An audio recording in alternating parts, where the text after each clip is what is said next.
Hello everyone, हाय, कैसे हैं आप सब लोग दोस्तों। मेरा नाम है उर्वशी जोशी एंड ये है मेरा चैनल 333 हाई प्रीस्टेस। दोस्तों, आज का जो टॉपिक है उसका नाम है अवेकनिंग के बाद भी क्यों कुछ लोगों को क्लैरिटी नहीं है, क्यों कुछ लोग इतने ज़्यादा कंफ्यूज हैं और क्यों कुछ लोग इतने ज़्यादा इल्यूजन में हैं, या फिर क्यों कुछ लोग इतने ज़्यादा भटक रहे हैं। तो अब शुरुआत करूँगी कि क्यों कुछ लोग बहुत ज़्यादा भटक रहे हैं। अगर आप में से भी कोई ऐसा है जो बहुत ज़्यादा भटक रहा है, दिन भर वीडियोज़ देखता है, कभी किसी से बात कर रहा है, कभी किसी से बात कर रहा है, तो क्या कारण है कि आप इतना ज़्यादा भटक रहे हो और क्या कारण है कि आपको आपके सवालों के जवाब नहीं मिल पा रहे हैं। तो इसका पहला कारण है क्योंकि आप अपने आप से नहीं जुड़ पा रहे हो। ठीक है, ये जर्नी में अवेकनिंग के बाद एटलीस्ट 2 साल तक तो हमें खुद को समय देना होता है। और वो खुद को समय क्यों देना है? क्योंकि हमें हमारा शुद्धिकरण करना है और साथ में हमें खुद से जुड़ना है। शुद्धिकरण करने के लिए पहले हमें खुद से जुड़ना होगा और खुद से जुड़ने में मदद करती है क्या?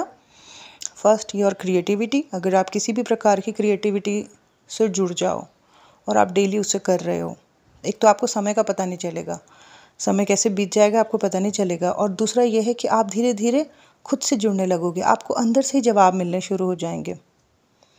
दूसरी चीज़ ये है कि अगर आप ध्यान करो, हर रोज़ अगर आप ध्यान करो तो आप धीरे धीरे अपने अंतरात्मा से जुड़ते चले जा रहे हो। और फिर आपको कहीं कुछ पैसे नहीं देने पड़ेंगे कि मैडम मुझे ये सेशन चाहिए, वो सेशन चाहिए, या मुझे मेरे इस क्वेश्चन का जवाब दे दे।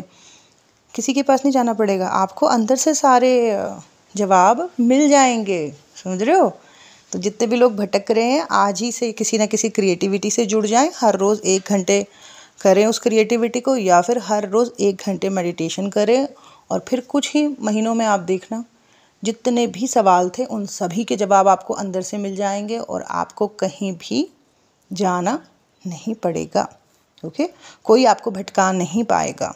जैसे अभी क्या है ना, कोई कुछ बोल रहा है, कोई कुछ बोल रहा है, आप सोचते होंगे कि भाई माने तो किसको माने, कोई कुछ और बोल रहा है, कोई कुछ और बोल रहा है। तो ऐसे ही सब लोग ऐसे ही बोलते रहेंगे, कोई कुछ बोलेगा, कोई कुछ बोलेगा। लेकिन आपको अगर सही उत्तर चाहिए तो आपको अपने अंदर से जुड़ना होगा। ठीक है, तो आज से भटकना बंद और खुद से जुड़ना शुरू। ओके।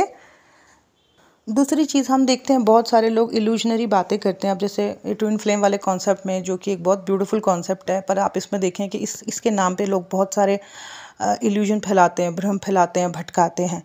क्या कारण है, क्यों कर रहे हैं वो ऐसा? और सबसे बड़ी बात कि लोग भटक कैसे रहे हैं, इसका जो एस्ट्रोलॉजिकल रीज़न है उसका, जो अगर हम कुंडली वगैरह के हिसाब से देखें, जैसे कि हमें हमारे प्लैनेट्स चलाते हैं, तो क्या कारण है कि इतना समझदार व्यक्ति भी भटक रहा है? हो सकता है कि बहुत मैच्योर्ड इंसान को भी लग रहा हो कि हाँ, ये जो लोग यहाँ पे बता रहे हैं कि हाँ जी एक व्यक्ति होता है बाहर से और आपको उसको चेज़ करना है नॉल, ये सही है। तो और वो उस चीज़ को फॉलो कर रहा है, वो अपना घर बार, अपना जॉब वॉब सब साइड करके उसी के पीछे पड़ा हुआ है। क्यों? क्योंकि उसने उस चैनल पे सुना था। तो एक इतना अच्छा खासा समझदार व्यक्ति, लड़का लड़की, पुरुष स्त्री भी इस टाइप की चीज़ों में कैसे फंस जाती है, कैसे इस भ्रम में आ जाती है? क्यों? क्योंकि उनका राहु चल रहा होता है, राहु महादशा या अंतर्दशा में चल रहे होते हैं। Rahu is a planet of भ्रम, इल्यूजन। आपके सबकॉन्शियस में जो दबी हुई डिज़ायर्स हैं, जो पूरी नहीं हुई थी, वो आपके ऊपर हावी हो रही होती हैं। और क्योंकि वो आपके ऊपर हावी हो रही है, आपका सबकॉन्शियस माइंड आपके ऊपर हावी हो रहा है, राहु आपके माइंड के ऊपर हावी हो रहा है, तो फिर आपको लगता है कि हाँ, जो हम बाहर से ये सुन रहे हैं ये सच है। जबकि असलियत कुछ और है। असलियत तो ये है कि बाहर से जो भी लोग आ रहे हैं वो आपको मिरर दिखा रहे हैं। और अगर आप उस मिरर में देख पा रहे हो खुद को कि क्या कमियां हैं, समझ रहे हो, और उन कमियों के ऊपर काम कर पा रहे हो, तो आप अपने अंदर की शक्ति को और ऊपर उठा रहे हो शिव से मिलने के लिए। ठीक है, तो ये है। तो एक बहुत बड़ा रीज़न राहु प्लैनेट का है, जिसकी वजह से लोग इल्यूजन में हैं, फंसे हुए हैं। समझदार से समझदार लोग भी इल्यूजन में फंसे हुए हैं।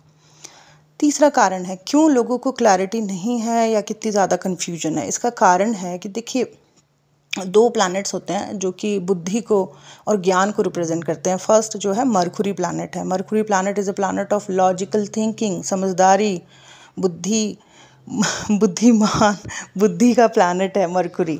ठीक है, लॉजिकल थिंकिंग का प्लैनेट है। और जुपिटर जो कि गुरु को रिप्रेजेंट करता है, ज्ञान को रिप्रेजेंट करता है, डिवाइन नॉलेज को रिप्रेजेंट करता है। ये दोनों प्लैनेट जब किसी की कुंडली में कमज़ोर होते हैं तो उसको क्लैरिटी नहीं होती है, वो कन्फ्यूजन उसको बहुत ज़्यादा होती है। क्यों? क्योंकि बुद्धि का जो प्लैनेट है, लॉजिकल थिंकिंग का जो प्लैनेट है, वही कमज़ोर हो रखा है। तो उसकी वजह से भी कई बार व्यक्ति जो है कन्फ्यूजन में ही रहता है या नॉन क्लैरिटी में रहता है।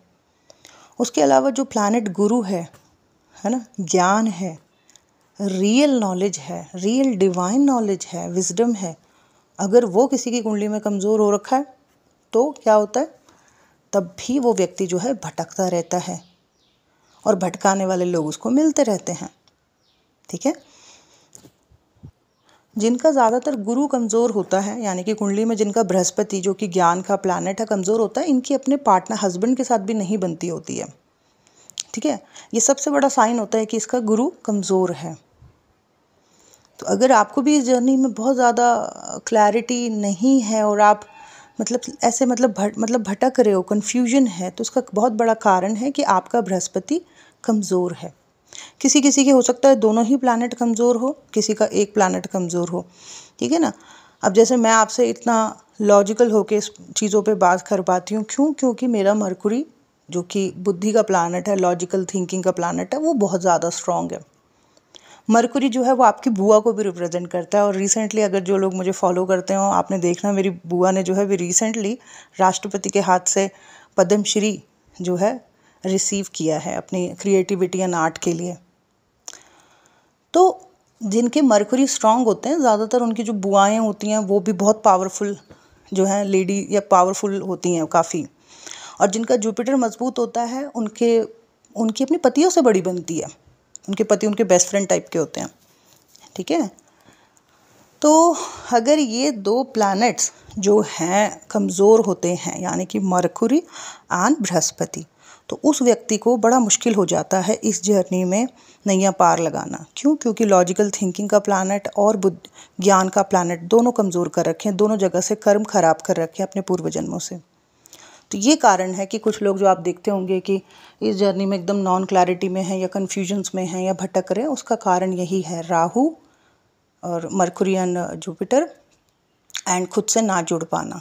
ठीक है। तो ये था मेरा आज का video. Thank you so much. Bye bye, take care.